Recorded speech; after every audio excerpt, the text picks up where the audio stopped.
The judge's gavel crashed down, and everything stopped. Across the polished wooden table, Aunt Evelyn sat with her hands folded, wearing that practiced smile I'd seen 1,000 times before.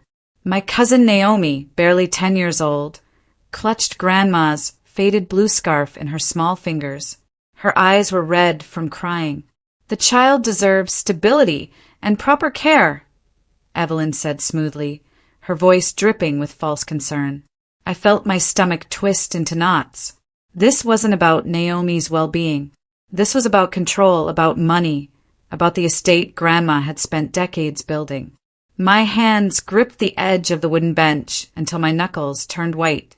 I'm Claire Whitman, 28 years old, and I'd spent most of my life being invisible in this family. The quiet one, the forgettable niece. But sitting in that courtroom, watching Evelyn's performance, something inside me snapped. Someone had to stop her, and apparently that someone was going to be me. I couldn't breathe properly as the reality crashed over me like a cold wave. Evelyn had filed adoption papers in secret. Nobody in the family knew until 3 days ago when Uncle Martin accidentally discovered the court documents. She'd bypassed everyone, cousins, siblings, Grandma's wishes. My mind raced through the implications. If Evelyn adopted Naomi, she'd control Naomi's inheritance. She'd have legal authority over the trust fund Grandma established. She'd essentially own everything Grandma worked for her entire life. The courtroom felt smaller, hotter. Everyone around me seemed frozen, shocked into silence. Cousin Elena sat 2 rows behind me, her mouth hanging open. Uncle Martin stared at the floor, looking defeated. But I felt something different stirring inside me. Not fear, not confusion, anger. Pure, focused anger. I'd watched Evelyn manipulate our family for years, always from the sidelines, always too scared to speak up. Not anymore. This ended today. Growing up, I learned early to stay quiet and observe. Evelyn was Grandma's youngest sister, and she'd perfected the art of manipulation over 40 years. I remembered being 12, watching her convince Grandma to loan her $20,000 for a business opportunity that never materialized. At 15, I saw her talk Uncle Martin into selling his car to help her through a temporary crisis. She always had excuses, always had charm, always had that smile. Family dinners were her stage. She'd whisper compliments, touch people's arms gently, laugh at the right moments. And slowly, surely, she'd steer conversations exactly where she wanted them. I survived by being invisible. I watched, I listened, I remembered everything. Grandma used to tell me, "Claire, you notice things others miss. That's a gift." I never understood what she meant until now. All those years of watching Evelyn's patterns, cataloging her tactics, remembering her lies, that was my preparation. My weapon. When the judge called a brief recess, I stood on shaky legs. Evelyn immediately turned to her lawyer, whispering urgently. I walked past them toward Naomi, who sat alone on a bench near the hallway. She looked so small, so frightened. Her brown eyes were exactly like Grandma's. "Hey," I whispered, kneeling beside her. "You're not alone in this." Naomi's lip trembled. "Aunt Evelyn says I have to live with her. She says it's what Grandma wanted." My chest ached hearing those words. Grandma wanted you to be happy and safe. That's what matters. Naomi nodded slowly, gripping the scarf tighter. Behind me, I felt Evelyn's eyes burning into my back. When I turned, she was staring directly at me with an expression I'd never seen before. Not anger, something colder. Calculation. Her eyes seemed to ask, "Who gave you permission to interfere?" But permission wasn't what mattered anymore. Doing what was right mattered. That night I couldn't sleep. I sat at my kitchen table with my laptop, surrounded by papers I'd printed from Grandma's filing cabinet weeks ago. After Grandma died 2 months earlier, I'd quietly organized her documents while everyone else argued about funeral arrangements. Now, those documents were my roadmap. I pulled up the adoption petition Evelyn filed. Reading through it carefully, I noticed discrepancies immediately. She claimed to be Naomi's primary caregiver for the past year. False.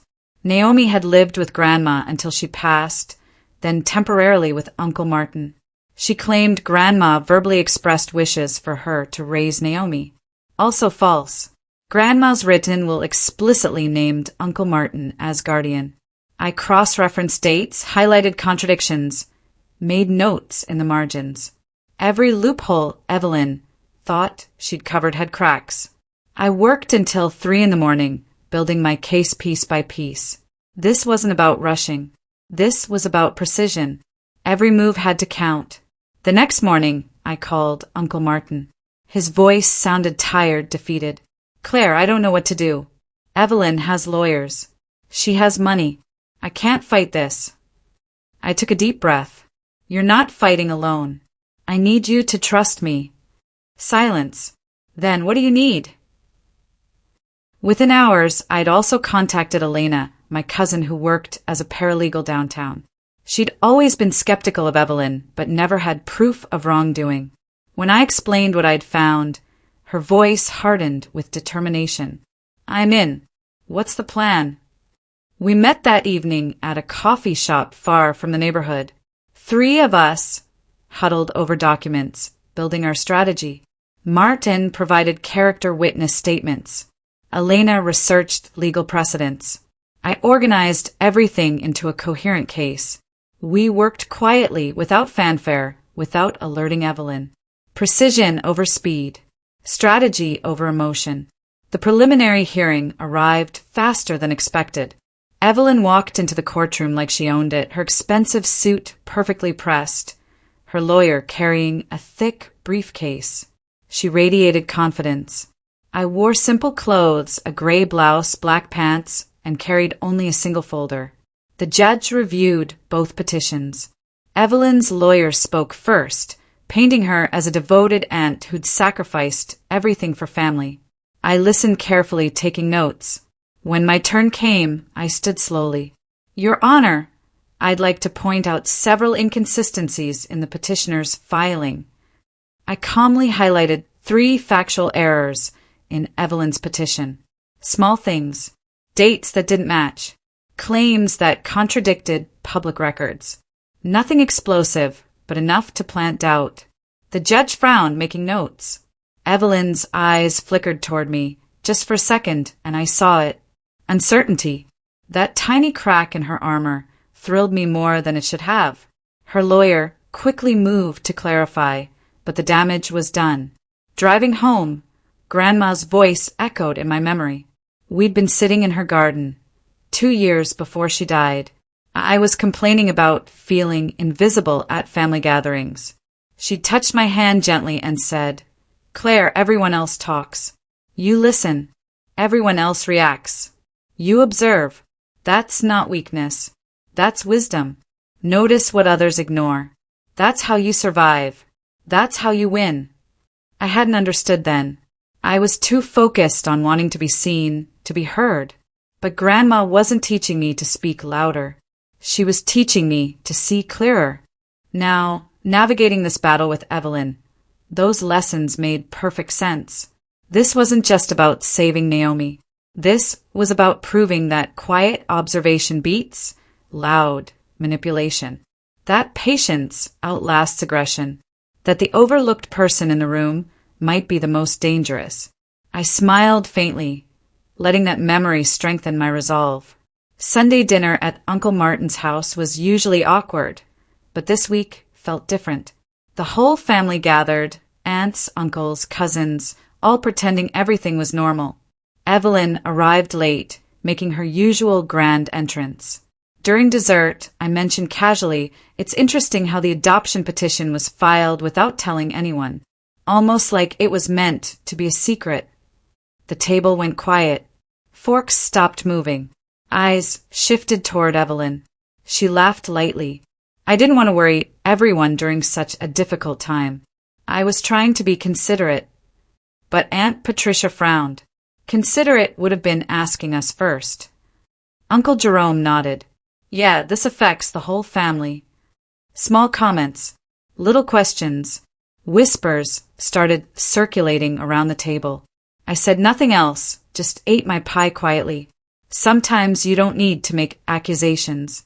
You just need to plant seeds and let other people's doubts do the work. Evelyn's smile looked strained by the time she left. 2 days later, Evelyn cornered me in the grocery store parking lot. I was loading bags into my trunk when her car pulled up beside mine. She got out, her face tight with barely controlled anger. "You're interfering, Claire." Her voice was low, threatening. I closed my trunk calmly, turning to face her. "I'm protecting Naomi." She stepped closer. "You don't know what you're doing. This is bigger than you understand. Stay out of it." I met her eyes steadily, refusing to look away. "Or what?" For a moment, Evelyn seemed genuinely surprised. She'd never seen me challenge anyone before, never heard me stand firm. Her jaw clenched. "You'll regret this." I shrugged. "Maybe, but I'll regret doing nothing even more." She stood there for several seconds, clearly expecting me to back down, to apologize, to retreat into my usual quiet shell. When I didn't, she turned abruptly and got back in her car. Watching her drive away, I realized something important. Panic makes even smart people reckless, and Evelyn was starting to panic. Grandma's longtime attorney, Mr. Henderson, called me that Thursday. "Claire, I heard about the adoption case. I have something you should see." We met at his office downtown. He was elderly, kind-faced, with gentle eyes that reminded me of Grandma. From his desk drawer, he pulled out a sealed envelope. "Your grandmother gave me this 2 years ago with specific instructions. If anything happened to her, and if there was ever a dispute about Naomi's care, I was to share these letters." Inside were 3 handwritten letters. Grandma's familiar cursive covered the pages. She explicitly outlined her wishes. Naomi should stay with Martin until she turned 18. The estate should be managed by someone trustworthy, someone who observed and understood rather than someone who manipulated and controlled. She didn't name Evelyn, but the description was clear. My hands trembled reading Grandma's words. This was evidence, concrete, undeniable proof of her intentions. Mr. Henderson watched me carefully. "File these strategically, Claire. Timing matters." I nodded, understanding. This wasn't ammunition to waste. This was the ace to play at exactly the right moment. The following Saturday, another family gathering, this time at Aunt Patricia's house for her birthday. I arrived early, helping set up tables in the backyard. When Evelyn arrived, she was all smiles again, working the room like a politician. During the party, I casually mentioned to Elena, loud enough for nearby relatives to hear, Mr. Henderson showed me some interesting letters Grandma wrote about her estate plans. Elena, playing her part perfectly, asked, "Really? What did they say?" I shrugged, just clarifying her wishes about guardianship and management. Very specific instructions. I didn't elaborate, didn't need to. Within minutes, I noticed people glancing at Evelyn differently. Cousin Beth asked her directly, "Did you know about Grandma's letters?" Evelyn's smile flickered. "What letters?" The room had shifted. Suddenly, she wasn't the devoted aunt protecting a child. She was the person who might be hiding something. Murmurs spread. Questions multiplied. I stayed quiet, letting the family's natural curiosity do the heavy lifting. Monday morning, a local newspaper ran a small article. Family dispute over guardianship raises questions about estate control. The piece didn't name anyone specifically, but it outlined the basic situation: a secret adoption filing, questions about motives, concerns from family members. I didn't write it. I didn't call the newspaper. But I might have mentioned the situation to a journalist friend who specialized in family law issues. The article was fair, balanced, asking questions rather than making accusations. But it put everything into the public eye. Evelyn called me that afternoon, furious. Did you talk to reporters? I kept my voice neutral. I've talked to lots of people. Why? She hung up without answering. By evening, the story had been shared on social media dozens of times. Neighbors were talking. Grandma's old friends were calling family members, concerned. Evelyn's carefully controlled narrative was slipping. Public perception was shifting, and she was scrambling to manage damage she hadn't anticipated. That week, I spent more time with Naomi. We'd go to the park after her school, or I'd help with homework at Martin's house. One afternoon, sitting on the swings, she finally opened up. I'm scared, Claire. I pushed her swing gently. Of what? Aunt Evelyn. She's not mean, exactly, but she makes me feel wrong. Like I'm supposed to be grateful for things I didn't ask for.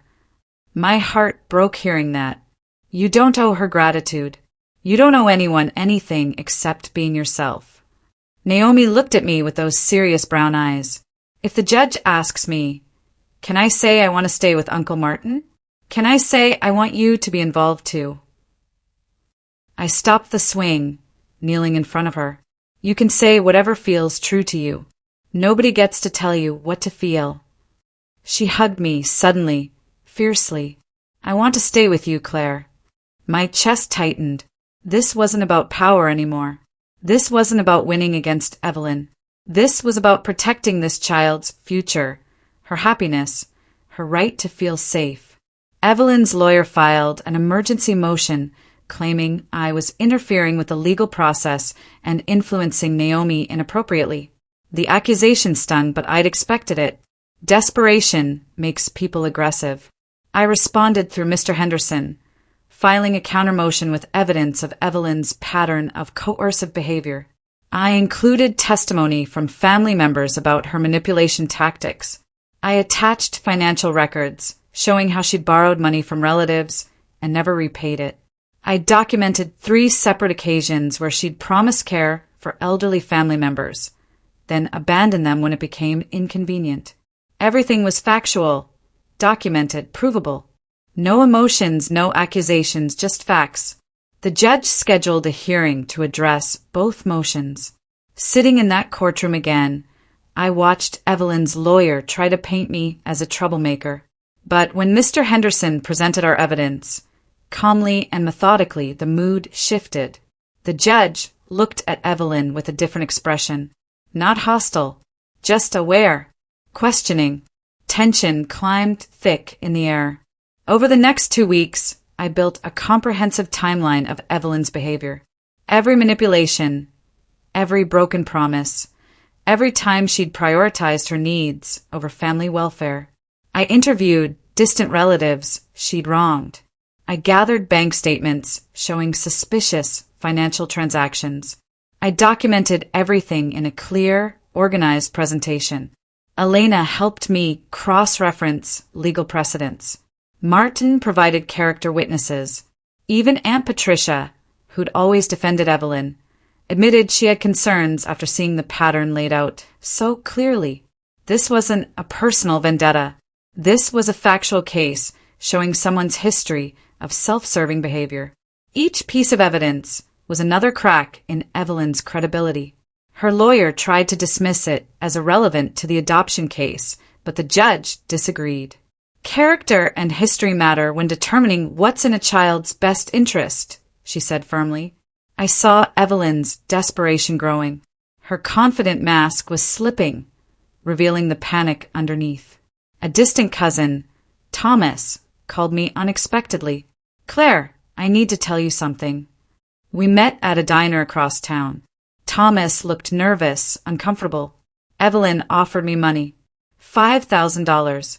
She wanted me to testify that you've been unstable, that you've made threats against her. My stomach dropped. What did you say? He looked ashamed. I almost said yes. I need the money. But then I thought about Naomi, about what's actually right. I can't do it. I thanked him, then asked carefully, would you be willing to document this? Write down exactly what she said when she said it. He nodded. That's why I called you. The next day, I had a signed affidavit describing Evelyn's bribery attempt. I didn't file it immediately. I kept it ready, another arrow in my quiver, waiting for the right moment to use it. Sometimes the best weapons are the ones you hold in reserve. The family dynamics had completely shifted.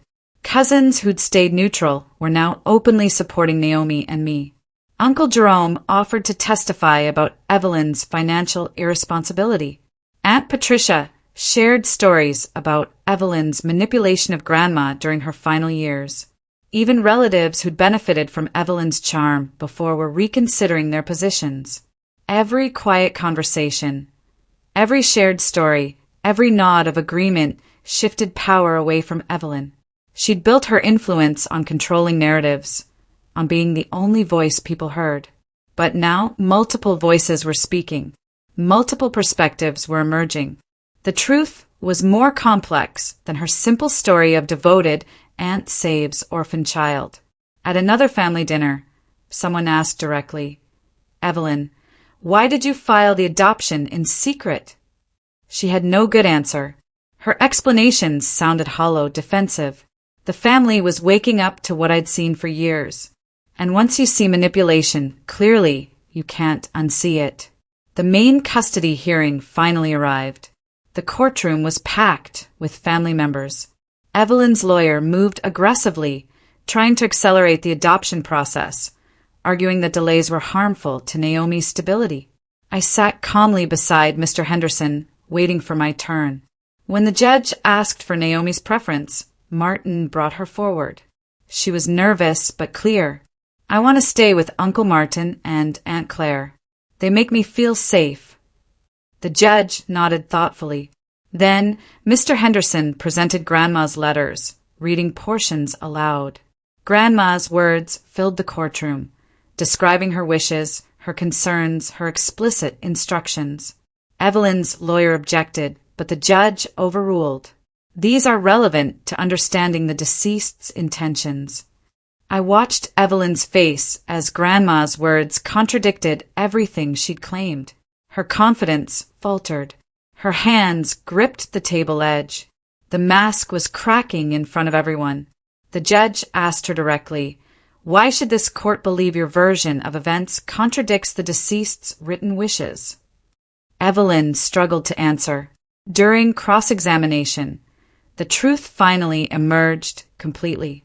Mr. Henderson asked careful questions about Evelyn's financial situation, her history with the family, her relationship with Grandma. Under oath, contradictions in her story became obvious. She claimed close relationship with Grandma, but couldn't explain why Grandma never mentioned her in guardianship plans. She claimed financial stability, but couldn't account for multiple bankruptcies. Most damaging, she claimed Naomi's welfare was her priority, but couldn't explain why she tried to expedite the adoption before properly grieving or transitioning Naomi. Then Mr. Henderson asked the critical question, "Ms. Evelyn, how much is the estate worth that would come under Naomi's guardianship?" She hesitated. "I don't know exactly." He pulled out documents. According to these filings, approximately $800,000 in assets, property, and trust funds. And as Naomi's adoptive parent, you would control those assets until she turned 25. Correct. The courtroom gasped. Suddenly, everything made sense. This wasn't about love or family. This was about money. Gasps echoed through the room. Betrayal revealed. Sitting there, listening to the truth emerge, I realized something profound. I wasn't just defending Naomi anymore. I was reclaiming the family legacy Grandma had built through decades of hard work. She'd been a teacher, saved carefully, invested wisely, built something meaningful. And Evelyn saw it as something to take, to control, to use for herself. This was bigger than one custody case. This was about whether manipulation and selfishness won, or whether integrity and truth mattered. My hands weren't shaking anymore. My voice wasn't quiet. Confidence had replaced fear. I'd spent my whole life being overlooked, underestimated, dismissed. But those years of quiet observation had taught me to see clearly, to think strategically, to act decisively. Evelyn's dominance over the family was slipping away, not because I was louder than her, but because I was smarter. Truth doesn't need volume. It just needs patience and the right moment. And that moment was now. The final decision day approached like a storm. Everyone knew the judge's ruling would come this week. The courtroom was packed again. Family, friends, even some of Grandma's old colleagues who'd heard about the case. Evelyn arrived with her lawyer, but her usual confidence was gone. She looked tired, worn down, cornered. Her mask had completely cracked. Instead of charming smiles, she showed desperation. Instead of smooth words, she made mistakes. Her lawyer tried to salvage the case, arguing procedural points, requesting delays, suggesting compromises. But the foundation had crumbled. Every argument rang hollow. Every claim was contradicted by evidence already presented. The judge listened patiently, but I could see the decision already forming. Naomi sat beside me, holding my hand tightly. She whispered, "Is it almost over?" I squeezed her hand. Almost. Every moment teetered between Evelyn's desperation and my calm certainty. The truth had weight, and weight, eventually, settles where it belongs. When the judge spoke, the courtroom fell absolutely silent. I've reviewed all evidence, testimonies, and documents presented. This court's primary concern is the child's best interest. She looked directly at Evelyn. While the petitioner claims devotion to the child, her actions suggest other motivations. The secret of filing, the contradictions in testimony, and the substantial financial interests at stake raise serious concerns. Then the judge turned to me. Ms. Whitman has demonstrated consistent care for the child's welfare, supported by family testimony and documented evidence. More significantly, the deceased's written wishes clearly indicate her intentions. The gavel came down. Temporary guardianship is granted to Martin Chin, with Claire Whitman designated as co-guardian. The adoption petition is denied. Relief crashed over me like a wave. Naomi burst into tears, hugging me tightly. Around us, family members exhaled, some crying, some smiling. Evelyn sat frozen, her face pale. Her schemes were exposed. Her manipulation had failed. But I knew this wasn't the final chapter. 2 weeks later, Mr. Henderson called me to his office again. "Claire, the family has been discussing the estate management. Given your handling of the custody case, given your grandmother's letters, and given the family's trust in your judgment, we have a proposal." He slid papers across his desk. "We'd like to appoint you as executor of the entire estate." I stared at the documents, barely comprehending.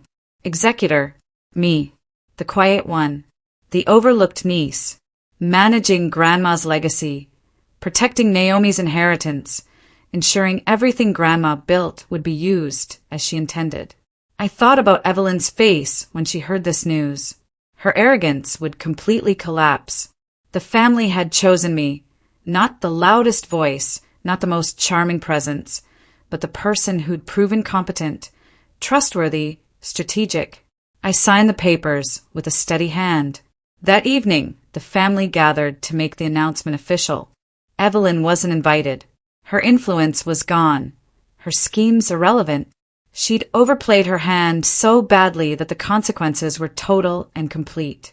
Now I sit in Grandma's study, the room where she used to pay bills and plan her investments. Naomi is beside me, doing homework at the desk. Her report card from last month showed all A's. She's smiling again, laughing with friends, feeling safe. The estate is being managed carefully, invested wisely, protected for her future. Evelyn tried calling once, leaving a voicemail about misunderstandings and family unity. I deleted it without responding. Some bridges aren't worth rebuilding. My phone buzzes with a text from Elena, just checking in. Nothing urgent. Life has settled into a peaceful routine. The silence in this house isn't fear anymore. It's freedom. Power has shifted completely. Justice was served, not through loudness or aggression, but through patience and truth. I went from being the overlooked, invisible niece to being the protector of our family's legacy, an executor of everything Grandma worked for. And my life, finally completely, is my own.